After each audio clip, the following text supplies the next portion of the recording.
සාදු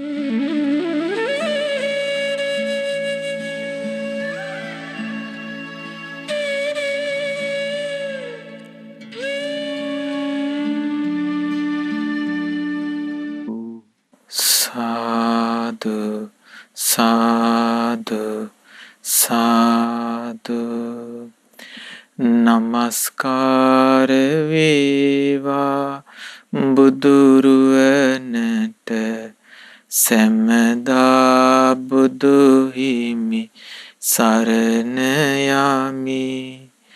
නමස්කාර වේවා දම්රුවනට සැමදා සදහම් සරණ යමි.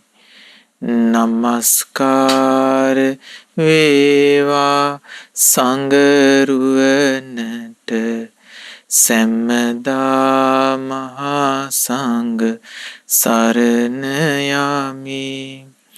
නමස්කාර වේවා තුනුරුවනට සැමදා තිසරණ සරණ යමි.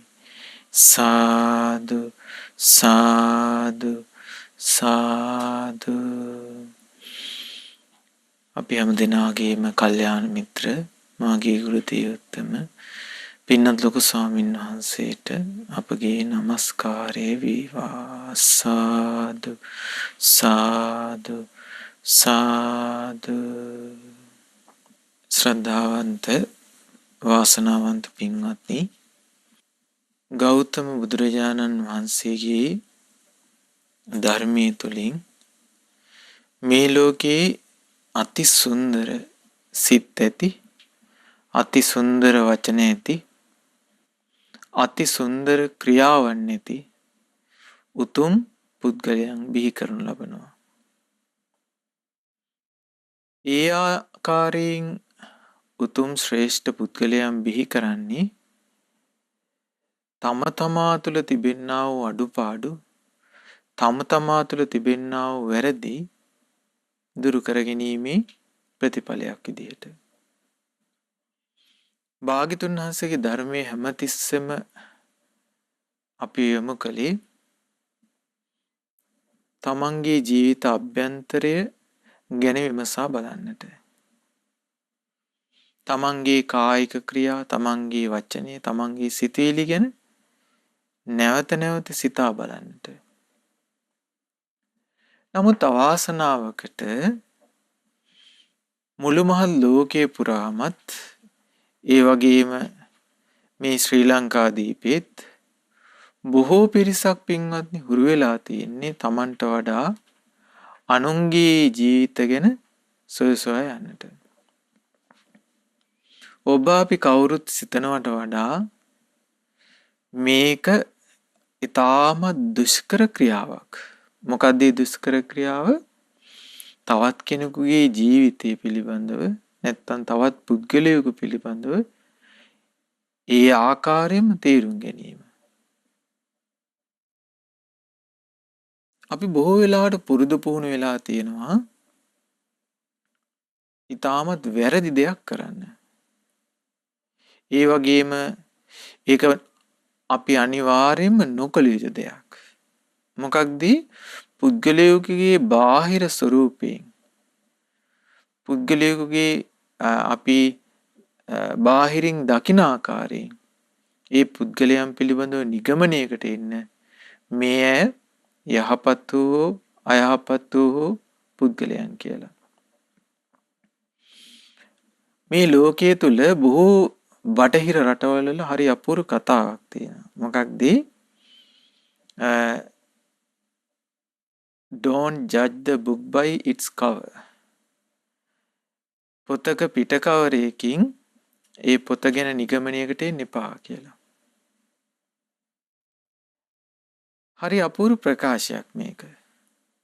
එතකොට අපි පොතක් කියවන්නේ නැතිව ඒ පොතේ කිසිම ආකාරයකට අපි කරුණු කාරණා දන්නේ නැතිව ඒ පොතේ පිටකවරේ දිහා බලලා අපි තීරණයකට එනවා නම් මේ පොත මෙහෙම එකක්, මේ පොත හොඳ එකක්, නරක එකක්. ආදී වශයෙන්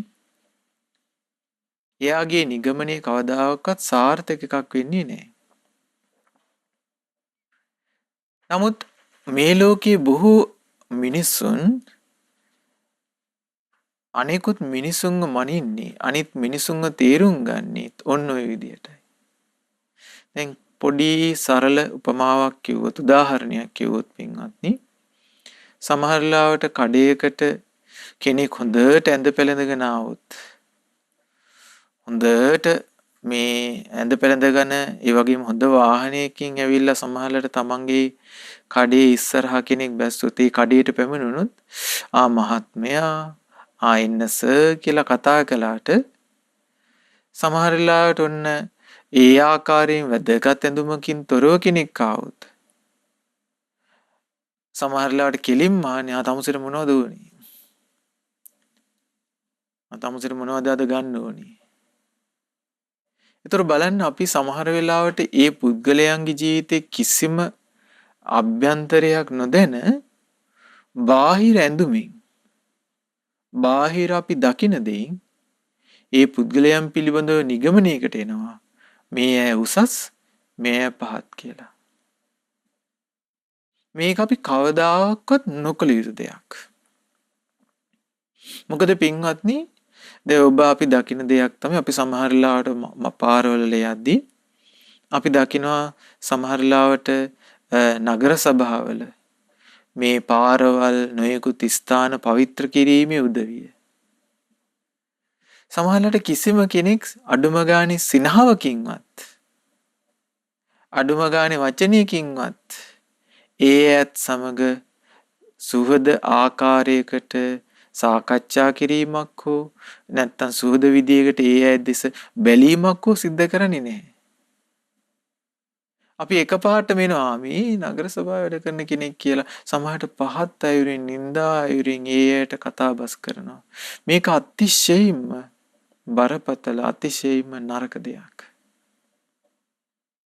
නමුත් අනිත් අතට අපි ගත්තොත් සමහරලාට අපි කවදාවත් දැකපු නැති සමහරට බැංකුවකට හෝ වෙනත් රාජ්‍ය ස්ථානයකට හෝ සමාජය තුල සම්මත කරගත්ත හිතාගත්ත සමහරට හොඳට ඇඳ පැළඳගත්ත කෙනෙකු මුණ ගැහෙන්න ගියාම අපි කතා කරන්නේ සර් මහත්මයා බොහෝ සිනහමුසු මුහුණකින් ඒ ඇත් අපි සමග අපි ඒ ඇත් සමග පිළිසඳර යෙදෙනවා කතා බහ යෙදෙනවා. ඇයි මේ?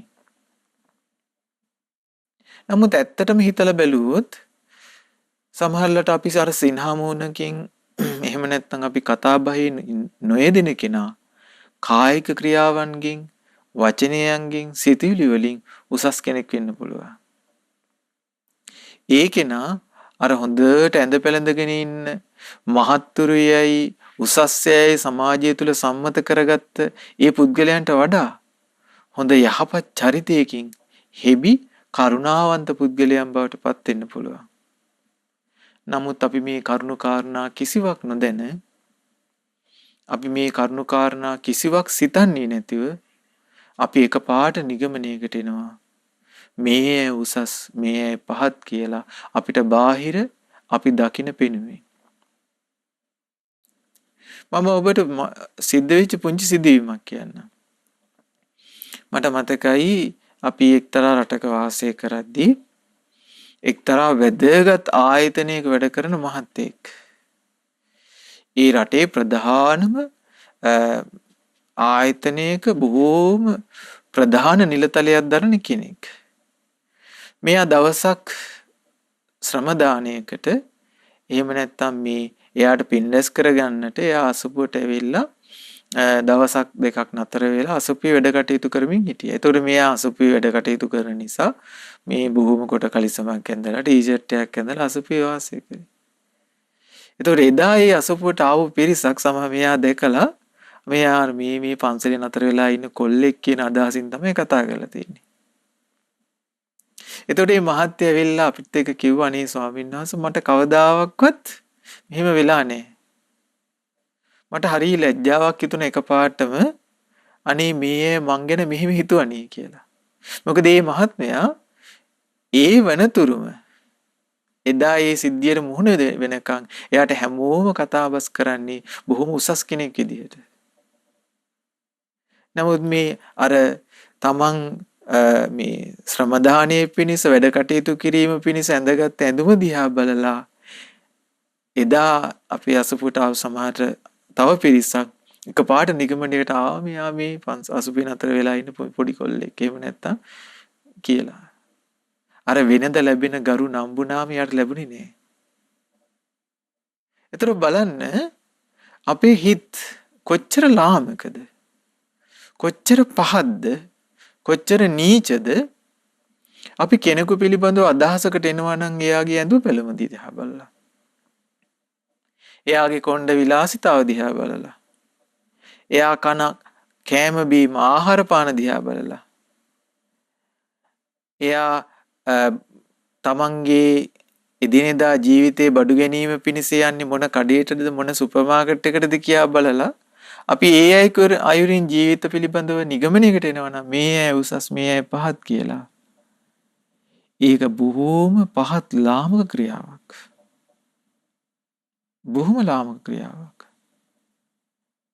මෙන්න මේ කාරණේ පිළිබඳ මෙයින් අත්මිදීම පිණිස භාග්‍යතුන් වහන්සේ අපට දේශනා කළ බොහෝම වැදගත් ලස්සන දේශනාවක් තියෙනවා. බුදුරජාණන් වහන්සේ එක අවස්ථාවකදී වදාලා පින්වත් මහණෙනි මේ කරුණු හතරක් තියෙනවා. ඒ කරුණු හතර පිළිබඳව තේරුම් ගත යුත්තේ තවත් කරුණු හතරක් ඔස්සේ කියලා. මොකද භාග්‍යතුන් වහන්සේ වදාළේ මේ කරුණු හතරක් තියෙනවා. ඒ කරුණු හතර පිළිබඳව අපි තේරුම් ගත යුත්තේ තවත් කරුණු හතරක් ඔස්සේ. මොකද්ද මේ පළවෙනි කාරණේ? භාග්‍යතුන් වහන්සේ වදාරනවා කෙනෙකුගේ සීලය දැන ගැනීමට නම් ඒ කියන්නේ කෙනෙකුගේ සිල්වත් බව දුසිල්වත් බව දැන ගැනීමට නම් භාග්‍යතුන් වහන්සේ වදාලා එයත් සමග සමීපයෙන් බොහෝ කාලයක් ඇසුරු කළ යුතුයි. කෙනෙකු සිල්වත්ද දුසිල්වත්ද කියලා දැනගන්න බොහෝ කලක් එයත් එක්ක සමීපයෙන්ම අපි ඇසුරු කළ යුතුයි. හැබැයි මේ විදිහට බොහෝ කලක් ඇසුරු කරලත් දැනගන්නට පුළුවන්කම ලැබෙන්නේ හොඳට නුවණින් විමසීමේ හැකියාව තියෙන නුවණැති ප්‍රඥාවන්ත කෙනෙකුට විතරයි. බලන්න මේ කියන කාරණේ භාග්‍යතුන් වහන්සේ කොච්චර ගම්බීර කොච්චර වැදගත් දෙයක්ද කියලා.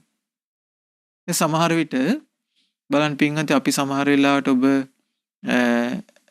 ගමනක් යද්දී එහෙම නැත්නම් ඔබ යම් කිසි තැනක වාසය කරද්දී පොදු ස්ථානයක වාසය කරන අපි හිතමු කෙනෙක් අපි දකිනවා පරුස වචනින් කතා කරනවා. එහෙම නැත්නම් තද්ද සැඩ පරුස වචනයකින් කතා කරනවා. අපි මේ පුද්ගලයා කවදාවත් දැකලා නැහැ. අපි මේ පුද්ගලයා ගැන දන්නෙත් නැහැ. හැබැයි අර සැඩ ඡණ්ඩ පරුසේ වචනේ අපි අහලා සමහරට එකපාරට අදහසට එනවා. අපෝ මේ මිනිස්සු හරියට කතා කරන්නවත් දන්නේ නැහැ. මේ මිනිස්සගේ වචනේ හරිය අපිරිසුදුයි. මේ මිනිස්සයා මහා දුසිල්වත් කෙනෙක් කියලා අපි අර දැකපු එකම ක්‍රියාවකින් අපි වහා නිගමනයකට එනවා. නමුත් හිතන්න බලන්න පින්වත්නි සමහරලාට ඒ කෙනා අසීය හේතු කරගෙන ඒ පුංචි මොහොතකට පරුස වචනයක් නිකුත් වුණාට එයා බොහෝ කාලයක් තිස්සේ සීලය පුරුදු කරගත්ත සීලයට ගෞරව තියෙන කෙනෙක් වෙන්න බැරිද? ආන් දැක්කද? එතකොට අපි හිතන ආකාරය අපි දකින ආකාරය බොහෝ වෙලාවට මේ සමාජය තුළ හරි ලාමක හරිම පටු හරිම පහත් ආකාරයෙන් තමයි අපි පුද්ගලයන්ව තීරුම් ගන්නෙ. භාග්‍යතුන් වහන්සේ වදාලා ඒක එච්චර සරල දෙයක් නෙමෙයි. මොකද භාග්‍යතුන් වහන්සේ වදාළදී කෙනෙකුගේ සීලය පිළිබඳව දැනගන්නට බොහෝ කලක් එයත් සමග සමීපයෙන් ඇසුරු කළ යුතුයි. හැබැයි මේ විදිහට බොහෝ කලක් ඇසුරු කළත් ඒක දැනගන්න පුළුවන් වෙන්නේ හොඳට නුවණින් විමසීමේ හැකියාව තියෙන නුවණැති ප්‍රඥාවන්ත කෙනෙකුට විතරයි. එහෙනම් කෙනෙකුව තේරුම් ගන්නට කෙනෙකුගේ සිල්වත් බව දුසිල්වත් බව පිළිබඳව නිගමනයට එන්නට ඊතරම්ම පහසු නෑ. ලිහිසි නෑ. දැන් ඒක නිසායි සමහරලාට අපි දැකලා තියෙනවා බටහිර රටවල් වල බොහෝ පිරිස් අතර තිබෙනා වූ කතාවක් තමයි යම්කිසි දෙයක් ඒ අය සමහරලාට සිදු කරලා ඒ සමහරලාට අනිත් අයට කියන okay don't judge me. හරි මේ මං ගැන එහෙම නිගමනය කරන්න එපා එකපාරට කියලා. නමුත් මේක හරි ලස්සනට විග්‍රහ කරපු ශාස්ත්‍රඥ වහන්සේ නමක් තමයි අපේ භාග්‍යතුන් වහන්සේ. භාග්‍යතුන් වහන්සේ වදාලා කෙනෙකු පිළිබඳව මියා සිල්වද දුසිල්වත්ද කියලා තීරුම් ගන්න එක ලීසි පාසු නෑ. ඊළඟ භාග්‍යතුන් වහන්සේ වදාලා පින්වතුනි දෙවෙනි කාරණේ. කෙනෙකුගේ පිරිසුදු බව දැනගන්නට ඒ කියන්නේ කෙනෙකුගේ පිරිසුදු බව දැන ගැනීම පිණිස බොහෝ දේවල් එයත් සමග කතා බස් කළ යුතුයි. කෙනෙකු පිළිබඳව බොහෝ කල සමීපයෙන් ඉඳලා බොහෝ කතා බස් කිරීමෙන් අනතුරුව තමයි කෙනෙකුගේ පිරිසුදු බව දැනගත හැකි. හැබැයි ඒකත් හොඳට ප්‍රබල නුවණින් විමසීමේ හැකියාවක් තියෙන නුවණැති ප්‍රඥාවන්ත පුද්ගලයෙකුට විතරයි. නුවණැති කෙනෙකුට විතරයි. දැන් බලන්න අපි මේ කියන ධර්මකාරණෙන් මේ අපේ ශාස්ත්‍රෝ අපේ භාග්‍යතුන් වහන්සේ දේශනා කරන කාරණෙන් කොච්චර දුරද අපි ඉන්නේ කියලා. අපි කොච්චර මේ පහත් තැනකද ඉන්නේ කියලා. දැන් සමහර විට අපිට මුණ ගැහෙනවා දැන් ලංකාවේ නම් ස්වාමීන් වහන්සේ නමක්ව දැක්කාම බුදුදහම ගැන පැහැදිච්ච කෙනෙක්කෝ පැහැදීමක් නැති කෙනෙක්කෝ කවුරුණත් දන්නවා මේ චීවරයක් පුරවාගත්ත මේ ශ්‍රමණයන් වහන්සේ නමක් කියලා. නමුත් සමහර වෙලාවට පින්වතුනි විදේශ රටවල් වලට අපි ධර්ම ප්‍රචාරයේ පිණිස වැඩම කරද්දී සමහර පිරිස් මුණ ගැහෙනවා ඒ අයට මේ අපි ඇඳගෙන ඉන්නේ මොකක්ද කියලා දන්නේ නැහැ. අපි මේ කවුද කියලා ඒ දන්නෙත් නැහැ. එතකොට සමහරවිට ඒ අපිත් එක්ක කතා කරනවා මොකක්ද අනේ මම ඔයාලා වගේ අය කවදාවත් දැකලා නැහැ. කවුද ඔයාලා? ඇයි ඔයාලගේ ඇඳුම වෙනස්? ඔයාලා මොනවද කරන්නේ? ඔයාලගේ මොකද්ද ජීවිතේ ප්‍රතිපදාව? සමහරවිට අපේ ඇඳුම දැකපු පමණින් එකපාරට නිගමනයකට එන්නේ නැතුව අපිත් එක්ක ඇවිල්ලා කතා බස් කරලා සාකච්ඡා කරලා එහෙම නැත්නම් මේ මොකක්ද අපේ ජීවිතේ ස්වභාවය කියලා එයාලා තමන් නිගමනයකට එන්න කලින් කතා බස් කරන පිරිස් ඉන්නවා. ඔය අතර තවත් පිරිසක් ඉන්නවා. ඒ සමහරලාට එකපාරට අපේ ඇඳුම දැකලා සමහරලාට කිස් බාන තියනවා දැකලා හිසේ එකපාරට අදහසකට එනවා මේ කවුද මේ? ඒතර බලන්න මේ ලෝකේ පුරා මේ ಜಾති ආගම් ભેද නොසලකා බොහෝ මිනිසුන් පුරුදු වෙලා තිබෙනවා මේ බාහිරින් පුද්ගලයන් මනින්න. ඒක නිසාමයි පින්වත්නි පුංචි කාලේ ඉඳලා අපි හැමෝම හුරු වෙන්නේ අපේ බාහිර ඇඳුම් පැළඳුමින් බාහිරින් අපි ලස්සන වෙන්නනේ. අපි අභ්‍යන්තරයෙන් ලස්සන වෙන්න සැබවින්ම කැමතිද? අපේ සිතවිලි ලස්සන කරගන්න, සිතවිලි පැහැපත් කරගන්න, සිතවිලි පිරිසුදු කරගන්න අපි පුංචි කාලේ ඉඳලම පුරුද්දක් ඇති කරගන්නවාද? අපේ වචනේ පිරිසුදු කරගන්න, අපි කතා බස් කරන වචනේ සුන්දර එකක් කරගන්න, අපි කතා කරන වචනය අර්ථවත් කරගන්න අපිට පුංචි කාලේ ඉඳන් කැමැත්තක් තියනවාද? ඒ වගේම අපේ කායික ක්‍රියාව පිරිසුදු කරගන්න, අපේ කායික ක්‍රියා උසස් කරගන්න, තමන්ටත් අන් අයටත් හිරිහැරයක් නොවන අයුරින් කායික ක්‍රියා පවත්වන්න අපිට කැමැත්තක් තියනවාද? නැහැනේ. අපි හැමදෙනාම පුංචි කාලේ ඉඳලා කැමති ලස්සන ඇඳුම් අඳින්න. ලස්සන කොණ්ඩු මෝස්තර දාන්න. ලස්සන විදිහට අපේ මුහුණු පැහැපත් කරන්න. එයි අන්න අපි දකපු සමාජයෙන් අපිට ලැබිච්ච පණිවිඩය. මොකක්ද අපිට ලැබිච්ච පණිවිඩය? මේ අනිත් හැමෝම ලස්සන මනින්නේ, අනිත් හැමෝම සමාජයේ ලස්සන බලන්නේ බාහිරින්. ඒ නිසා අපි සකස් කරගත යුත්තේ බාහිරයි කියලා හැමෝම අවධානය යොමු කරන්නේ තමන්ගේ බාහිර ස්වරූපයට. නමුත් එය එසේ නොවිය යුතුයි. භාග්‍යතුන් වහන්සේ වදාළ ඒ නිසා කෙනෙකුගේ මේ පිරිසුදු බව මනින්න පුළුවන් එයා කොච්චර මේ නාල කරලා ඉන්නවද, එයාගේ ඇඳුම පැළඳුම පිරිසුදුද කියන කාරණේ නෙමෙයි. අපි ඇඳුම් පැළඳුම් පිරිසුදුව තිබිය යුතුයි. අපි හොඳට නා පිරිසුදුව සිටිය යුතුයි. නමුත් සැබෑම පිරිසුදු බව වන්නේ තමන්ගේ අභ්‍යන්තරයේ තිබෙන්නා වූ ඒ කායික වාචික මානසික ක්‍රියාවන්ගේ පිරිසුදු බවයි. තර භාග්‍යතුන් වහන්සේ වදාලා ඒ පිරිසුදු බව අපිට තේරුම් ගන්න පුළුවන් වෙන්නේ බොහෝ කතාබස් කිරීමෙන් පස්සේ. අපි ඒ පුද්ගලයාත් සමග බොහෝ කාලයක් තිස්සේ කතාබස් කළ යුතුයි. ඊළඟ භාග්‍යතුන් වහන්සේ වදාරනවා පින්වත්නි, තුන්වෙනි කාරණය හරි ලස්සන දෙයක්.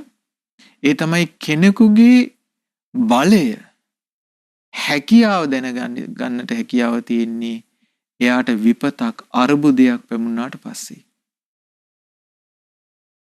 හැබැයි ඒකත් දැනගන්න පුළුවන් කාටද? හොඳට නුවණින් විමසීමේ හැකියාව තියෙන නුවණැති ප්‍රඥාවන්තයෙකුට විතරයි. නුවණැති කෙනෙකුට විතරයි. එහෙනම් කෙනෙකුගේ බලවත් බව, කෙනෙකුගේ තිබෙනා වූ වීරිය, කෙනෙකුගේ තිබෙනා වූ හැකියාව අපිට ඇත්තටම පින්වතුනි ප්‍රකට වෙන්නේ ඒ කෙනා අර්බුදයකට මුහුණ දෙච්ච මොහොතකදී. විපතක් ජීවිතයකට පැමිණිච්ච මොහොතකදී. ඊළඟ භාග්‍යතුන් වහන්සේ වදාන හතරවෙනි කාරණය, කෙනෙකුගේ ප්‍රඥාව දැනගත හැක්කේ එයාත් සමග බොහෝ සාකච්ඡා කිරීමෙන් පමණයි. බොහෝ කාලයක් බොහෝ දේවල් ඒ කෙනත් සමග සාකච්ඡා කිරීමෙන් තමයි ප්‍රඥාව දැනගන්න තියෙන්නේ. එතකොට භාග්‍යතුන් වහන්සේ වදාලා හැබැයි ඒකත් හොඳට නුවණින් විමසීමේ හැකියාව තියෙන නුවණැත්තෙකුට විතරයි කරන්න පුළුවන්. නුවණැත්තෙකුට විතරයි. නුවණ නැති මේ මෝඩ පහේ බොහෝම ලාමක විදියට හිතන පටු කෙනෙකුට ප්‍රඥාවන්තයෝ කවුද, දුෂ්ප්‍රඥයෝ කවුද කියලා අඳුනගන්න බෑ. ඊළඟ පින්වත්නි භාග්‍යතුන් වහන්සේ විස්තර කරනවා හරි ලස්සනට, ඇයි තථාගතයන් වහන්සේ මේ ආකාරයෙන් දේශනා කරන්නේ? ඇයි දේශනා කරන්නේ? දැන් පළවෙනි කාරණේ භාග්‍යතුන් වහන්සේ වදාළේ මොකක්ද? කෙනෙකුගේ සිල්වත් බව, දුසිල්වත් බව දැනගත හැකි බොහෝ කාලයක් එයා සමග සමීපයෙන් ඇසුරු කිරීමෙන් ඒකත් හොඳට නුවණින් විමසීමේ හැකියාව තියෙන නුවණැත්තෙකුට විතරයි කියලා. මොකද පින්වතුනි ඒකට හේතුව නුවණැති කෙනා බොහෝ කාලයක් තිස්සේ කෙනෙකු සමීපයෙන් ඇසුරු කරද්දී දුසිල්වත් කෙනෙකු නම් ඒ ඇසුරු කරන කෙනා එයාගේ නිතර කායික අඩුපාඩු, වචනේ අඩුපාඩු, එහෙම නැත්නම් එයාගේ හැසිරීමේ අඩුපාඩු දකින්න ලැබෙනවා. මේ එක ක්‍රියාවක් අල්ලගෙන එකපාරට නිගමනයකට එන්නේ නැහැ. එක සමහර වෙලාවට අපි හිතනවා අපි ඔන්න කෙනෙක් ඇසුරු කරනවා, එයා අපිට බොරුවක් කියනවා, අපි ඒකින්ම අදහසකට එනවා අනේ මේකම බොරුකාරයෙක් කියලා. එහෙම ඉන්න බෑ. මොකද සමහරලාට එයා බොහෝ මහන්සි ගන්න කෙනෙක් වෙන්න පුළුවන් සීලය ආරක්ෂා කර ගැනීම පිණිස. දැන් මේ කාරණා ප්‍රකාශ කරද්දී පින්වත්නි ඔබට තේරෙනවා ඇති අපි මේ අන්තර්ජාලය ඔස්සේ රූපවාහිනී සංවාද බලලා, එහෙම නැත්නම් අපි මේ ප්‍රවෘත්ති සාකච්ඡා බලලා, එහෙම නැත්නම් විවිධාකාර වූ දේශපාලන සාකච්ඡාවන් බලලා මේ පුද්ගලයන් පිළිබඳව අදහසකට එන එක. මේ පුද්ගලයා මෙහෙම කෙනෙක්, මේ පුද්ගලයා මෙහෙම කෙනෙක්, මෙයා සිල්වත් කෙනෙක්, මෙයා දුසිල්වත් කෙනෙක් කියලා අදහසක් ගන්න එක කොච්චර වැරදිද කියලා. අපිට එහෙම කරන්න බෑ. නමුත් අපි අවාසනාවකට හුරු වෙලා තියෙන්නේ අපි දැන් සමාජයේ මේ රැල්ලක් විදියට වේගෙන් පැතිරලා යන්නේ ඒකයි. මොකක්ද? අපි ඔන්න පින්තූරයක් දැක්කොත් කෙනෙකු අන්තර්ජාලයට දාලා තිනවා අප්පෝ මෙයා හරි දුසිල්වත් කෙනෙක්. එකපාරට අදහසකට එනවා. බය නැතුව කිසිම ලැජ්ජාවක් නැතුව අපි ඒක ප්‍රකාශත් කරනවා. එයි අපි අදහසකට ඇවිල්ලා ඉන්න පින්වත්නි, අපි කෙනෙකු පිළිබඳව හිතේ අදහසක් ඇති කරගත්තම ඒක හරියටම හරි කියලා. අපි කෙනෙකුගේ මෙයා සිල්වත් මෙයා දුසිල්වත් කියලා අපිට තේරෙන දේ නිවැරදි 100%ක්ම නිවැරදි කියලා අපි එක පහට අදහසකට එනවා. නමුත් පින්වත්නි, ඒ තරම් සරල දෙයක් නෙමෙයි. බොහෝ අකුසල් රැස් කරගන්න. ඒ විතරක් නෙමෙයි.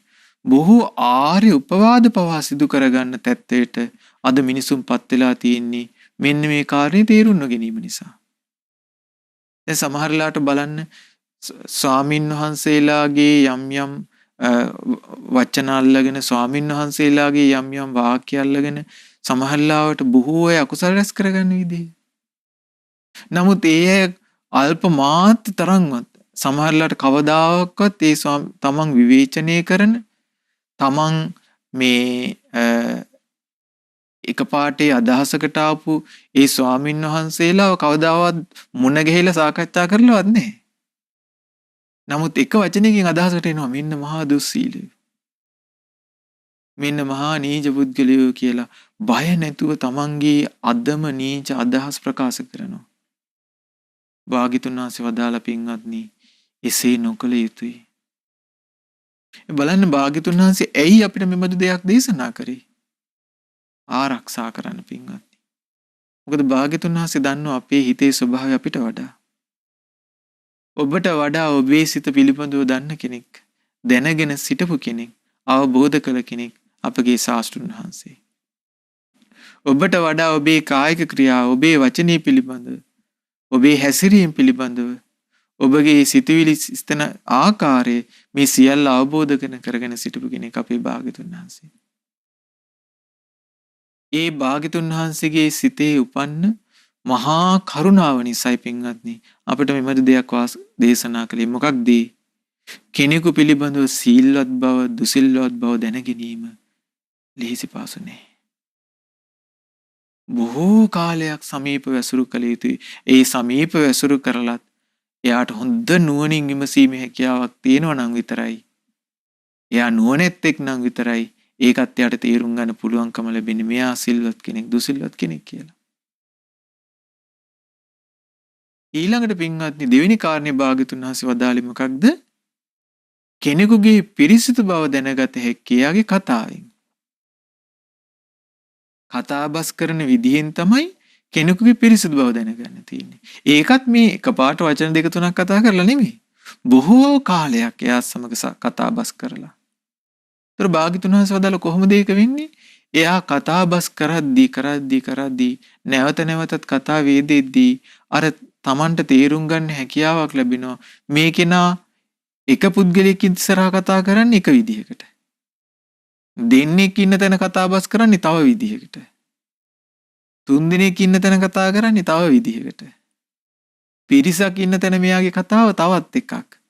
ඔන්න අර කාලයක් එයත් සමග කතාබස් කරද්දී එයාට ප්‍රකට වෙනවා මේ පුද්ගලයා නම් පිරිසුදු සිතකින් යුක්ත, පිරිසුදු ක්‍රියාවන්ගෙන් යුක්ත, පිරිසුදු ජීවිතයක් ගත කරන කෙනෙක් නෙමෙයි කියලා. එක ක්‍රියාවකින්, එක සිදුවීමකින් එයා පටු අදහසක් තුල නිගමනයකට එන්නේ නැහැ. ඒතකොට එහෙම වුණාම සිද්ධ වෙන දේ මොකද්ද පින්වතුනි? එයා බොහෝ කාලයක් ඇසුරු කරලා, බොහෝ කාලයක් කතාබස් කරලා, හොඳට නුවණින් විමසලා, නුවණැත්තෙක් විදිහට ඒ ගන්න තීරණය එයාගේ නිවැරදි. ඒ නිසයි පින්වත්නි භාග්‍යතුන් වහන්සේ ළඟට දවසක් කෙනෙක් ඇවිල්ලා වන්දනා කරා. බුදුරජාණන් වහන්සේ විමසා සිටියා. ස්වාමීනි විමසා සිටිය උපාසකයේ දැන් ඔබ දන්පැන් පූජා කරනවද? පින්දහම රැස් කරගන්නවද? අනේ ස්වාමීනි මං දන්පැන් දෙනවා. හැබැයි මං දන්පැන් දෙන්නේ නිකන් නෙමෙයි. මං රහතන් වහන්සේලා හොයලා තමයි දන්පැන් දෙන්නේ කිව්වා. ඊතර බුදුරජාණන් වහන්සේ වදාලා අනේ පින්නත් උපාසකේ මේ ගිහි ජීවිතයක් ගත කරන ඔබට මෙයා රහත්ද මෙයා රහත් නැද්ද කියලා සොයා ගන්නට බැහැ කිව්වා. ඒතර බුදුරජාණන් වහන්සේ ඒක බැහැ කියලා ප්‍රකාශ කරා නම් පින්විතනේ ආයෙක බැහැ තමයි. ආයි ඒ ගැන තර්ක කරන්න, ඒ ගැන විවාද කරන්න දෙයක් නැහැ. නමුත් බුදුරජාණන් වහන්සේගේ අවබෝධයට අභියෝග කරන මහා පටු පහත් අදහස් ඇති පුද්ගලයන් ඉන්නවනේ සමාජය තුළ.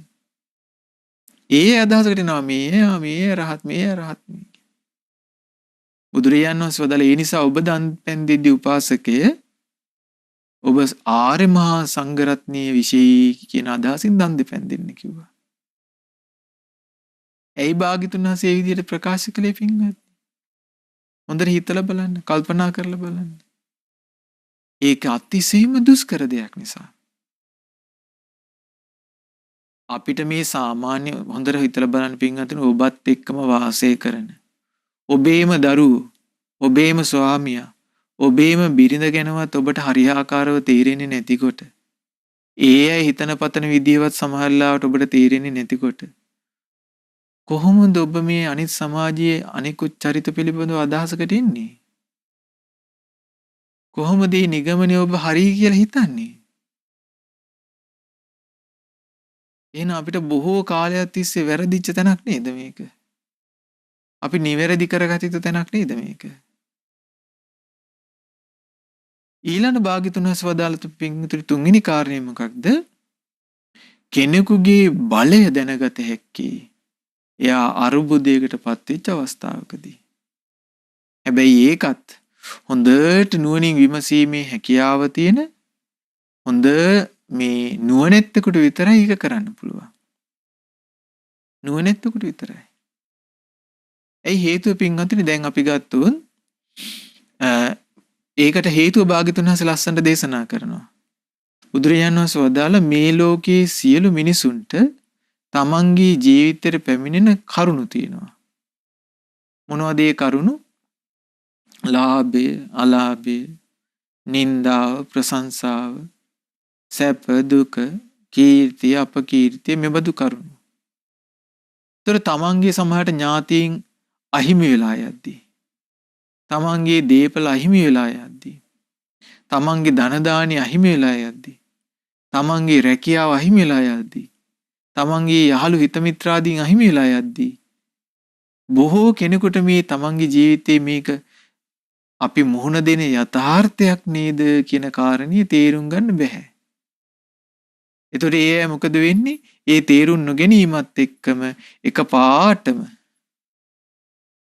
අර අඬා වැළපෙන සෝසුසුම් හෙලන මේ සිහි නැතිව කලන්ති දදා පෙරලි අඬන වැළපෙන චරිතයක් බවට යපත් වෙනවා. ඒතර බලන්න දැන් ඒකයි දැන් ඔබේ ජීවිතේ බලයේ තේරුම් යන්නේ පින්වත්නි ඇත්තටම ඔබ ඥාතීන් සමග බොහෝම හිතවත් බවින් කතාබස් කර වාසය කරද්දී නෙමෙයි. ඔන්න ඔබේ හිතමනාප බොහෝම හිතවත් ඔබ කැමති ඔබේ ඥාතියෙක් ඔබට අහිමි වෙනවා. ඇත්තටම ඔබේ වීරිය බලය දැනගත හැකි ඒ වෙලාවටයි. ඔබ කොච්චර මේ ධර්මයේ තුල සිත වඩලා තියෙනවද කියලා දැනගත හැකි ඒ වෙලාවටයි. දැන් උදාහරණයක් විදියට අපි ගත්තොත් ජීවිතේ විවිධාකාර ව්‍යසන එනවා. දැන් මේ මොහොතත් අපේ ජීවිතේ ව්‍යසනෙ පැමිණිච්ච අවස්ථාවක්. මුළු මහත් ලෝකෙටම ව්‍යසනෙ පැමිණිච්ච අවස්ථාවක්. ඒතර මේ මොහොතේ ඔබ ක්‍රියා කරන ආකාරය, ඔබ සිතන පතන ආකාරය ඔබේ බලය ප්‍රකට කරවන්නක්. ඒ විතරක් නෙමෙයි. විවිධාකාර අර පාඩු, ලාභ, අලාභ, නිന്ദා, ප්‍රශංසා ජීවිතයේදී ඒ මොහොතේ ක්‍රියා කරන ආකාරය ඔබේ සැබවින්ම ඔබේ හැකියාව, ඔබේ වීරිය ප්‍රකට කරන අවස්ථාව. ඒක දැන් අපි ගත්තොත් පින්වත්නි ප්‍රාණඝාතය කරන්න අවස්ථාවක් එනකම් ප්‍රාණඝාතය නොකර ඉන්න හැමෝටම පුළුවන්. නමුත් සියලු පසුබිම සකස් වෙද්දී, වාතාවරණය සකස් වෙද්දී හැම තැනින්ම හැම කෙනාම ප්‍රාණඝාතයට ඔබ යොමු කරද්දිත් ඔබ ප්‍රාණඝාතයෙන් වැළකී සිටිනවා නම් අන්න ඔබ ප්‍රබලීක. අන්න ඔබ ප්‍රබලීක. පුංචි දේවල් අහිමි වෙද්දී දරා ගන්න බැරුව අඬමින් වැළපින් මේ ජීවිතය ගත කරන සමාජයක් වාසය කරද්දී බොහෝ දෙයක් අහිමි වෙද්දිත් සිත වට්ටගන්නේ නැතිව කම්පා වෙන්නේ නැතිව තමන්ගේ කටයුතු සිදු කරගන්නට ඔබට සිත සකස් කරගන්න පුළුවන් නම් අන්න ඔබ ප්‍රබල කෙනෙක්. ඔබ බොහෝ හැකියාවක් තියෙන කෙනෙක්. වීරිය තියෙන කෙනෙක්. මොකද පින්වත්නි භාග්‍යතුන් වහන්සේ වදාලා මේ කරුණ අටට භාග්‍යතුන් මේ මොනවද මේ කරුණට මේ ලාභ සැප දුක් යස ආයස නිന്ദා ප්‍රශංසා කියන මේ කරුණ වලට භාග්‍යතුන් වහන්සේ දුන්න ලස්සන නමක් කිව්වා. මොනවද? ලෝ දහම. මේවට කිව්වේ භාග්‍යතුන් වහන්සේ ලෝ දහම. මේවා මිදෙන්න පුළුවන් ජගතික මේ කිසිදු ලෝකයක නෑ. ඒතකොට මේ ලෝ දහම මේ මිනිසුන්ගේ ජීවිතය කරා පැමිණෙනවාමයි. ඒක අපේ ජීවිතයටත් පැමිණෙනවා. බෝසතාණන් වහන්සේලාගේ ජීවිතයටත් පැමුණා. නිකලෙස් සිත් දරාගෙන සිටි උතුමන් වහන්සේලාගේ ජීවිතයටත් පැමුණා. මාර්ගඵලලාභී ගිහි ශ්‍රාවකයන්ටත් පැමුණා. ඒ වගේම බොහෝම නිහිච පහත් අදහස් ඇති ලාමක ගිහි ජීවිතය ගත කරන බොහෝ දෙනෙකුටත් එබඳු දේවල් පැමිණෙනවා. හැම දිනාට මේ බඳු දේවල්වලට මුහුණ දෙන්න සිද්ධ වෙනවා. හැබැයි මේකේ වෙනස් වෙන්නේ මොකක්ද? ඒවා ඉදිරියේ අපි ක්‍රියාත්මක වෙන ආකාරය. අපි සිතන පතන ආකාරය. නේ මොකද හේතුව පින්වතුනි අපි දන්නවා මේ අනාත්ම වූ ලෝකේ. ඒ කියන්නේ අනාත්ම ලෝකය කියන්නේ අපිට තමන්ට උවමනා පරිදි වසඟේ පවත්වන්නට බැරි සියලු දෙයින් සමන්විත වූ ලෝකයක ලාභය අලාභය කියන එකත් අනාත්මයි. ලාභය ඔබ කරා පැමිණෙද්දී ඔබට එන්නේ ඔබ ලාභයට කැමති නිසා නෙමෙයි. ඔබට ලාභය අවශ්‍ය නිසා නෙමෙයි. ලාභයට උවමනා පරිදි එහෙම නැත්නම් ලාභය ඉපදීමට අවශ්‍ය කරන හේතු සකස් වෙච්ච නිසා. අලාභය ඔබ කරා පැමිණෙන්නේ ඔබට කැමැත්ත අකමැත්ත නිසා නෙමෙයි. අලාභයට අනුකූල හේතු සකස් වෙච්ච නිසා. ඒ වගේම තමයි සැපයත්. ඒ වගේම තමයි දුකත්. ඒ වගේම තමයි නිന്ദාවත්. ඒ වගේම තමයි ප්‍රශංසාවත්. ඒ වගේම තමයි ඔබට තිබෙනා සමාජ පිළිගැනීම.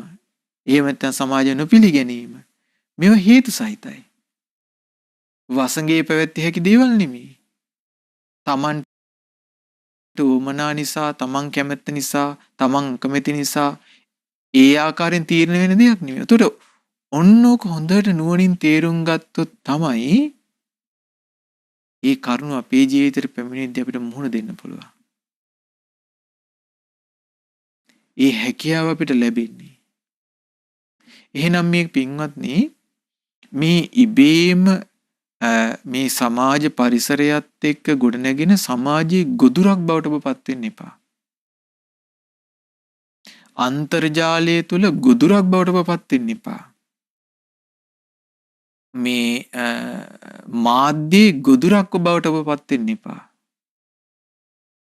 ඒ වගේම මේ නීච පහත් ලාමක ඇසුරේ ගොදුරක් බවට පත් වෙන්න එපා. ඒ වගේම මේ පහත් අදහස් වලින් යුක්ත දේශපාලනික න්‍යාය පත්‍රයන්ගේ ගොදුරක් බවට පත් වෙන්න එපා. ඔබම ස්වාධීන වෙන්න. ඔබම ඔබේ ජීවිතය තුළ වීර හැකියාව දක්ෂතාවය ගොඩනගා ගන්න. මොකද පින්වත්නි, ඊතරම් ආරක්ෂාවක් ඔබේ ජීවිතේ සුරක්ෂිත කළ හැකි ඔබට පමණයි. ඔබේ ජීවිතේ සුරක්ෂා කර ගැනීමේ වගකීම පවතින්නේ කාටද? ඒක ඔබට තියෙන දෙයක්. ඔබේ ජීවිතේ සුරක්ෂා කර ගැනීම පිණිස ඔබ කැමැත්ත උපදවාගෙන ඒ සඳහා වීර කරන කෙනෙකුට තමයි ඔන්න තිසරණේ පිහිට පිළිසරණ සලසා ගන්නට අවස්ථාව තියෙන්නේ. මොකද භාග්‍යතුන් වහන්සේ වේවා, ධර්මයේ වේවා, ආර්ය මහා සංඝරත්නයේ වේවා පින්වත්නි, මේ බාහිර කරුණු, මේ බාහිරින් මේ ලෝකයේ ඇති වෙන කරුණු අපේ ජීවිතය තුළට සම්බන්ධ වෙන්නේ අපේ ජීවිත අභ්‍යන්තරයට සම්බන්ධ වෙන්නේ අපි හරියාකාරව නුවණින් විමසා මේ කරුණු අපේ ජීවිතයට සම්බන්ධ කරගත්තොත්. නමුත් බලන්න මේ සමහරලාවට පුංචි තරුණ මහලු බොහෝ දෙනෙකුට අද වෙලා තියෙනදී ඒ අය දන්නේ නැහැ මේ ලෝකේ බොහෝ මුදල් ඉපයීමේ කැමැත්තෙන් බොහෝ මුදල් සෙවීමේ ආශාවෙන් පහත් නීච අදහස් වලින් යුක්ත මේ ලෝකේ මිනිසුන්ට ඔවුන්ගේ ඒ කුමන්ත්‍රණ වලට අපි අහුවෙලා කියලා බොහෝ දෙනෙකුට වැටහෙන්නේ නැහැ. බොහෝ දෙනෙකුට වැටහෙන්නේ නැහැ. ඒ නොවැටහීම නිසා පින්වත්නි මහා අනතුරකට අපේ ජීවිතපත් වෙලා තියෙනවා. අපේ ජීවිතපත් වෙලා තියෙනවා. ඒතර ඔය තමයි තුන්වෙනි කාරණේ පින්වත්නි. මොකක්ද? අරුබුදයක් හමුවේ තමයි විපතකදී තමයි ඔබේ බලවත් බව ඔබට දැනගත හැකි. එහෙනම් මේ සැබෑ බලවත් බවක් නෙමෙයි පින්වත්නි අපි මේ සමාජය තුළ කතාබස් කරන්නේ. අපි මේ කෙනෙකු උසස් කෙනෙකු පහත් කියලා සැබෑම බලවත් බව නෙමෙයි ඒක. ඇත්තම කෙනෙකුගේ බලයේ වීරිය ප්‍රකට වෙන්නේ අරුබුදයකදී. කොච්චර විපතක් ආවත් කොච්චර අරුබුදයක් ආවත් සංසිඳීමෙන් යුක්තව එයාට තමන්ගේ ජීවිතේ තීරණ ගන්න පුළුවන් නම් කල්පනාකාරීව නුවණින් විමසමින් කටයුතු කරන්න පුළුවන් නම් එයා බොහෝ ප්‍රබල චරිතයක්. ඉංගති මෑත කාලයක ගිහි ජීවිතය තුළ ගත කරන මෑත කාලයක තුළ ඒ බඳු චරිතයක් තමයි මං හිතන්නේ අපිට දැනටපත් වෙලා සිටින ජනාධිපතිතුමා. අපිට බය නැතුව ඒක ප්‍රකාශ කරන්න පුළුවන්. කලබලකාරී නොවි මේ නීච පහත් අදහස් වලට නොයා බොහෝ අර්බුදකාරී අවස්ථාවන් වලදී පවා සංසිඳීමෙන් යුක්ත තීරණ ගන්න බවක් අපි එතුමාගෙන් දකිනවා. ඊළඟ පින්වත්නි හතරවෙනි කාරණය භාග්‍යතුන් වහන්සේ වදාළේ කෙනෙකුගේ ප්‍රඥාව දැනගන්න තියෙන්නේ බොහෝ ඒ කෙනා සමග සාකච්ඡා කිරීමෙන්. සාකච්ඡා කිරීමෙන්. ඒතර සාකච්ඡා කරලත් ඒක දැනගන්න පුළුවන් ඉන්නේ කාටද? හැබැයි හොඳට නුවණින් විමසීමේ හැකියාව තියෙන නුවණැත්තෙකුට විතරයි. මොකද නුවණැත්තෙකුට හැකියාව තියෙනවා පින්වත්නි සාකච්ඡාව තුළින් තේරුම් ගන්න මේ කෙනා අර්ථය ප්‍රකට කරන කෙනෙක්. අනර්ථය ගැන කතාබස් කරන කෙනෙක් නෙමෙයි. මෙයා අර්ථය විග්‍රහ කර එහෙම නැත්නම් ධර්මයේ විග්‍රහ කර ප්‍රකාශ කරන කෙනෙක්. ධර්මයේ හොඳට ඉස්මතු කොට පෙන්වන කෙනෙක්. හොඳට ධර්මයේ අර්ථ සහිතව විග්‍රහ කරන කෙනෙක් කියන කාරණේ තේරුම් ගන්න පුළුවන්. කොහොමද ඒක තේරුම් ගන්නේ? මේ වචන දෙක තුනක් නැත්තම් මිනිත්තු 5ක් 10ක් සාකච්ඡාවක යෙදලා නෙවෙයි. සමහර වෙලාවට මේ එක පැය භාගයක් පැයක් සාකච්ඡා කරලා නෙවෙයි. බොහෝ කලක් කෙනෙකු සමග බොහෝ දේවල් සාකච්ඡා කිරීමෙන් අනතුරුවයි. ඒතර නුවණැත්තා තේරුම් ගන්නවා හොඳට නුවණින් විමසා බලා මෙයා ධර්මයම ඉස්මතු කර කතාබස් කරන්නේ. තමාව නෙවෙයි. මේ කෙනා අර්ථයම ඉස්මතු කර කතාබස් කරන්නේ. තමාව නෙවෙයි. මේ කෙනා භාග්‍යතුන් වහන්සේගේ වචනේම ඉස්මතු කර කතාබස් කරන්නේ. අත්නොමති කියන්නේ නෙවෙයි. ඒතකොට ඒක තේරුම් ගන්න අන්න ඒක තේරුම් ගන්න පින්වත්නි එයාගේ ප්‍රඥාවන්ත බව පිළිබඳව යම් අදහසකට පැමිණෙන්න පුළුවන්. ඒ නිසා පින්වත්නි මුලින්ම මේ අපට තේරෙනවා මම දන්නවා කියන අදහසව බැහැර කරගත යුතු දෙයක්. අපි තුල ඇතිවිය යුත්තේ භාග්‍යතුන් වහන්සේ දන්නාසේක. භාග්‍යතුන් වහන්සේ අවබෝධ කළසේක. භාග්‍යතුන් වහන්සේ අපට නිවැරදි මාර්ගය පෙන්වා දෙනසේක. භාග්‍යතුන් වහන්සේ සියල්ල දන්නාසේක කියන අදහස. ඒ අදහසට ආවොත් තමයි පින්වත්නි මේ සමාජයේ යන්නා වූ රැල්ලෙන් ඒ රැල්ලට අයිති නොමැති කෙනෙක් බවට ඔබට පත් වෙන්න හැකියාව ලැබෙන්නේ. ඉතින් ඒ නිසා පින්වත්නි මේ දේශනාවේ නම ඨාන සූත්‍රයේ කාරණා ගැන කරුණු ගැන වදාළ දෙසුම්. එතකොට අපි ආයෙ මතක් කරගත්තොත් කරුණු හතරක් භාග්‍යතුන් වහන්සේ වදාලා කරුණු හතරක් ඔස්සේ දැනගත යුතුයි. මොකක්ද? ඇසුරු කිරීමෙන් සීලය දැනගත යුතුයි. නුවණැත්තාට විතරයි හැබැයි. නුවණින් විමසීමෙන්. කතාබස් කිරීමෙන් පිරිසිදු බව දැනගත යුතුයි. ඒ වගේම අර්බුදයකදී විපතකදී බලය දැනගත යුතුයි. ඒ වගේම සාකච්ඡාවෙන් ප්‍රඥාවන්තය දැනගත යුතුයි. ඉතින් පින්වත්නි අද අප මේ කතාබස් කරපු කරුණු අපට සිතෙන්නේ ඔබට බොහෝ වැදගත් ඔබට බොහෝ උපකාරී වෙන කරුණු කියලා.